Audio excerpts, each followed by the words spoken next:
Sir CM sir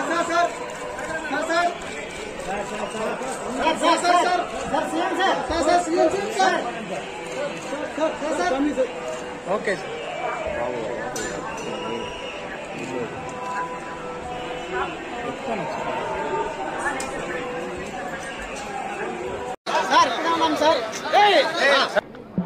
స్వామివారి భక్తులందరికీ శుభాకాంక్షలు. తెలంగాణ రాష్ట్ర ప్రభుత్వం ఏర్పడిన తర్వాత స్వామివారి దర్శనం చేసుకోవాలని ప్రయత్నం చేసిన ఎన్నికలు స్థానిక పరిపాలనలో కాస్త సమయం దొరకకపోవడం వల్ల ఈరోజు స్వామివారిని దర్శించుకున్నాం.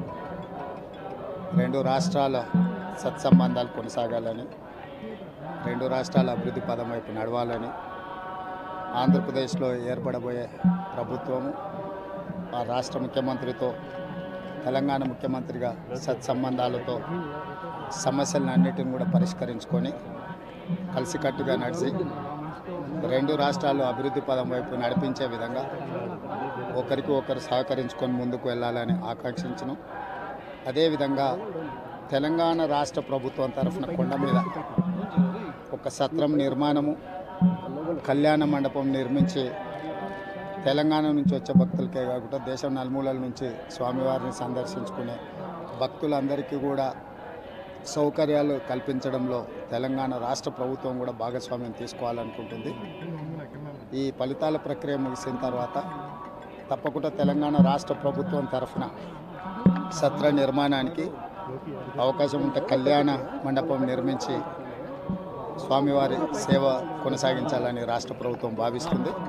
తప్పకుండా తొందరలోనే ఆంధ్రప్రదేశ్ ముఖ్యమంత్రిని కలిసి విజ్ఞప్తి చేసి ఇక్కడ స్వామివారి సేవలో తెలంగాణ రాష్ట్ర ప్రభుత్వం కూడా భాగస్వామ్యం తీసుకోవాలని కోరుకుంటున్నాం. కొండ మీద రాజకీయాలు మాట్లాడకూడదు. తప్పకుండా మంచి వాతావరణం ఉంది, వాతావరణం కూడా అనుకూలించింది. గత సంవత్సరం కరువు వచ్చిన, తాగునీటి సమస్య ఉన్న సమస్యలను అధిగమించి మంచి ఋతుపవనాలు, మంచి కాలం అవుతున్నది. వానలు పడాలి, పంటలు పండాలి, రెండు రాష్ట్రాలు సుభిక్షంగా ఉండాలనే మా ఆలోచన.